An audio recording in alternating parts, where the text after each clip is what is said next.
ప్రమాదాలు నివారించేందుకే రోడ్డు భద్రత వారోత్సవాలు.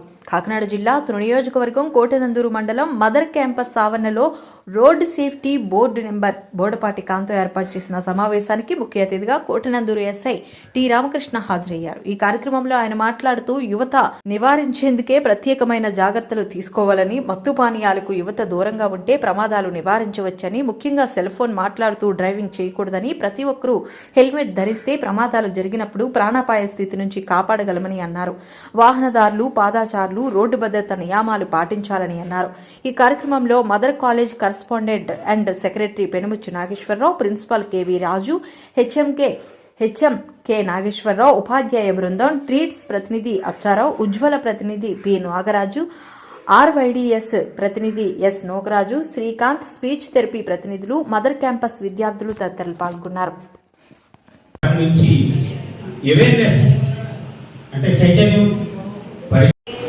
మా సిఐ గారికి, మన ప్రిన్సిపల్ గారికి, ముందున్న మీ అందరికీ రేపు రాబోతున్న అధికారులుగా మీకు ప్రత్యేకత పుస్తకం చెల్లించుకోగలుగుతున్నాను. నా పేరు Bodapati Kantham, Tuni Srikanth physiotherapy institute for hearing and welfare association founder chairman. మా బాబు మోకమ్మాయి అని ఆ సంస్థ 1993 నుంచి నడిపిస్తూ ఇలా ఉండడం గవర్నమెంట్ నన్ను గుర్తించి ఈరోజు రోడ్ సేఫ్టీ నెంబర్గా నాకు ఇచ్చారు. ఈ స్థలంలోకి వచ్చి మీకు చెప్పడానికి మా ఐదారు యొక్క ఆశీర్వాదంలో నేను మాట్లాడడానికి యోగ్యత కలిగిందంటే మరి నేను చేసిన కృషి నాకు ఎంతగానో ఎలా గర్వంగా ఉంది. ఎందుకంటే నేను నా డీసీస్ వారితో అర్థం మీటింగ్ జరిగింది. ఎస్సీ గారు కూడా చాలా నన్ను అభినందించారు. అంటే మన సేవ ఊరినే కూడా బాబా మీరు అందరూ బాగా చదువుకొని ప్రయోజకులు అయ్యి మంచి ఉన్నత స్థాయికి ఎదిగినట్లయితే శ్రమ ఎప్పటికైనా ఫలిస్తుంది. దాన్ని ఆశపెట్టుకోండి. ముఖ్యంగా ఈరోజు రోడ్ సేఫ్టీ పెట్టాను అంటే దానికి నెంబర్ అయి ఉన్నాను కనుక కట్టగలిగాను. ఆ బోర్డు చూడండి, మనం నడుస్తున్నప్పుడు కానీ ఫోన్లు పిల్లలు ఆడపిల్లకి మరీ ఎక్కువ ఫోన్లు ఎక్కువైపోయాయి మనకి. ఎందుకంటే ఎవరన్నా చూస్తున్నారు లేదా సరే చెప్పండి మాట్లాడితే వెళ్ళిపోతారు. ఆ ఎందుకు ఇలా అడుగుతున్నప్పుడు యాక్షన్ జరుగుతున్నాయి. అలా కాకుండా ఉండాలంటే రోడ్డు మీద వెళ్తున్నప్పుడు ఫోన్లు మాట్లాడకండి, క్లాస్కి వచ్చేటప్పుడు ఫోన్లు తేకండి. ఇంట్లో సాయంత్రం సమయంలో మేము వాళ్ళతో ఎవరితో మాట్లాడుకోండి. మనం వెళ్ళవలసిన రూట్ ఏదప్పుడు లెఫ్టా రైటా చెప్పండి, అందరూ చెప్పండి, లెఫ్టా రైటా. అలా వెళ్ళే వాళ్ళు ఎవరైనా చిన్నగా వెళ్తున్నారా? వెళ్ళడం లేదే. వీళ్ళు ఇద్దరు ముగ్గురు మాట్లాడితే వెళ్తున్నప్పుడు వీళ్ళకి ఖాళీ లేదని అలా వెళ్ళిపోతారు. అలా వెళ్ళకుండా బండిలోకి వచ్చేస్తాం.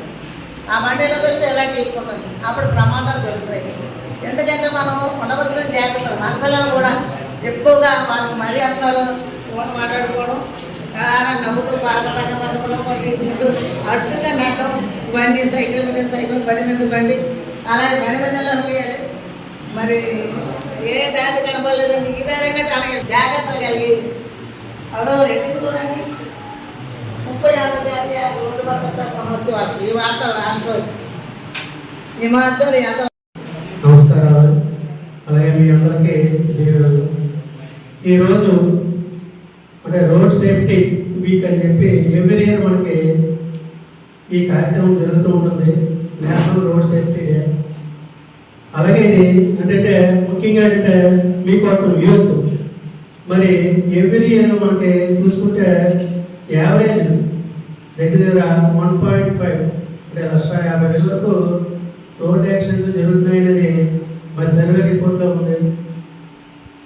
దీని గురించి ఎవ్రీ ఇయర్ కూడా అంటే ఫస్ట్ ఇది స్టార్ట్ చేసింది 1989 నుండి ఈ రోడ్ సేఫ్టీ మహోత్సవాలు జరుగుతున్నాయి.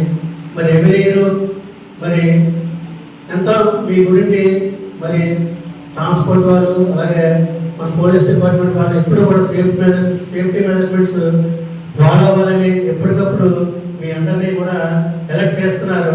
అయినా సరే మీరు మరి యూత్ అంతా కూడా మరి ఫాలో అవ్వాలి.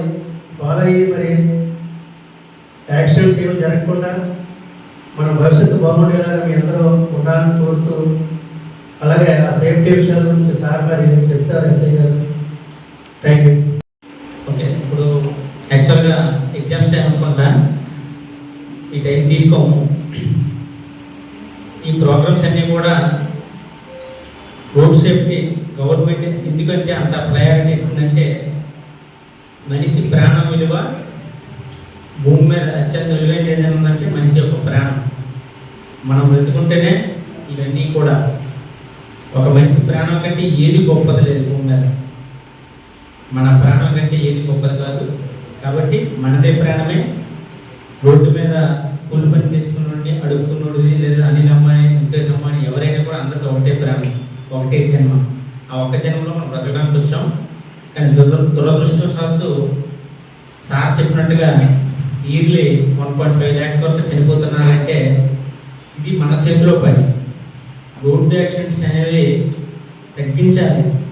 మనం కృషి చేస్తే ఖచ్చితంగా తగ్గించవచ్చు. అది ఓన్లీ రోడ్ యాక్సిడెంట్ అని మనం సింపుల్గా తీసుకోవట్లేదు. ఒక మర్డర్ జరిగినా, ఒక ఆత్మహత్య చేసుకున్నా, ఒక డిసీజ్ వల్ల చనిపోయినా, ఒక నేచురల్ కెలామిటీస్ ఏదైతే ఉంటాయో, ఒక విపత్తు కారకుల వల్ల చనిపోయినా, రోడ్డు ప్రమాదంలో చనిపోయినా ప్రాణం పోయినట్లుగా భావించాలి. కానీ వీటన్నింటిలో మిగతావి మన చేతిలో ఉండవు, కానీ రోడ్డు ప్రమాదం అనేది మన చేతిలో ఉంటుంది. మన చేతిలో ఉన్నది కూడా ప్రతి సంవత్సరం కూడా ఈ మోటార్ వాహనాలు పెరిగిపోవడం, విపరీతమైనటువంటి ఇర్రెగ్యులర్గా ట్రాఫిక్ రూల్స్ పాటించకుండా మన యొక్క నిర్లక్ష్యం మూలంగా చనిపోయిన వాళ్ళు ఎక్కువ మంది ఉన్నారు. దీని అంతటికీ కారణం ఏంటంటే కొద్దిగా రూల్స్ పాటించాలి. ఇటువంటి భద్రతా వారోత్సవంలో పిల్లలుగా మీరు చదువుకునే స్థాయిలో మీకు ఒక అవగాహన వస్తే రేపు మీరు మరికొంతమంది చెప్పి మనం రూల్స్ పాటించడం ద్వారా ఖచ్చితంగా రోడ్డు ప్రమాదానికి ప్రధాన కారణం తీసుకోండి. మీకు తెలియదు కానీ ప్రతి రోడ్డు యాక్సిడెంట్ మేము ఇన్వెస్టిగేషన్ చేస్తాం కాబట్టి మాకు తెలిసింది. ఒక ప్రమాదం జరిగిందంటే అక్కడ ఖచ్చితంగా రూల్స్ వైలేషన్ జరిగిందని అర్థం. అక్కడ ఒకటి డ్రైవర్ డ్రంకన్ స్టేట్లో ఉంటాడు, లేదా 2-wheeler అయితే హెల్మెట్ పెట్టుకోకుండా ఉంటాడు, లేదు అతను సక్రమంగా వెళ్తున్నప్పటికీ కూడా ఆ పెద్ద వాహనం ఏదైతే బస్సు అయితే బస్సు, లారీ అయితే లారీ నడిపేటువంటి డ్రైవరు ఆ టైం సెల్ ఫోన్ డ్రైవింగ్ చేయడము, లేదంటే నిర్లక్ష్యంగా నడపడం చేసి ఉండొచ్చు. లేదా హైవే రోడ్డు మీద తీసుకుంటే రాంగ్ పార్కింగ్. రాత్రిపూట డ్రైవర్ లారీలు ఏం చేస్తారు, రోడ్డు మీద పార్క్ చేసి వదిలేస్తారు, ఎక్కడ కొంటాడు. హైవే మీద ఎంత స్పీడ్తో వెళ్తే వెహికల్స్ మినిమం 80 దాటి వెళ్తాయి, 80 దాటి వెళ్తాయి స్పీడ్గా. సో హైవే మీద ముందు ఉన్నటువంటి వెహికల్ తీసుకుంటే ఆ లారీ రోడ్డు మీద ఆగినప్పటికీ కూడా ఆ టైంలో ఒకటి మంచు ఉంటుంది, 2 నిద్రమత్తులు ఉంటాం, ముందు వెహికల్ వెళ్తుందని భావంతో ఉంటాం మనం. ఈ కార్ వెళ్ళేటువంటి 180 మీటర్ స్పీడ్తో వెళ్ళి డైరెక్ట్గా హిట్ చేసి అందులో ఉంటుంది. ఏదో సాధించాలని మనం కాలేజీకి వస్తాము, చదువుకుంటాము.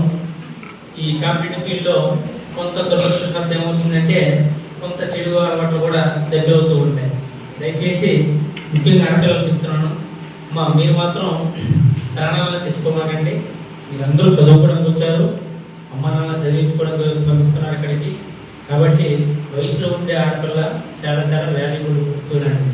అంటే మనం తెలుసో తెలియక ముఖ్యంగా సెల్ ఫోన్ వల్ల కొంత తప్పుడు మార్గానికి వెళ్ళేదానికి ఆస్కారం ఉంటుంది.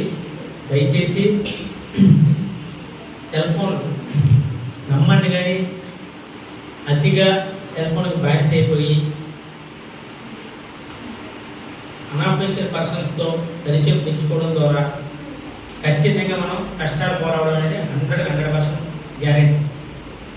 ఎవరైతే దీని పట్ల కొంచెం అవగాహన ఉండి మనం జాగ్రత్తగా ఉంటామో నువ్వు అనుకున్నటువంటి జీవిత లక్ష్యం చేరుకుంటాం.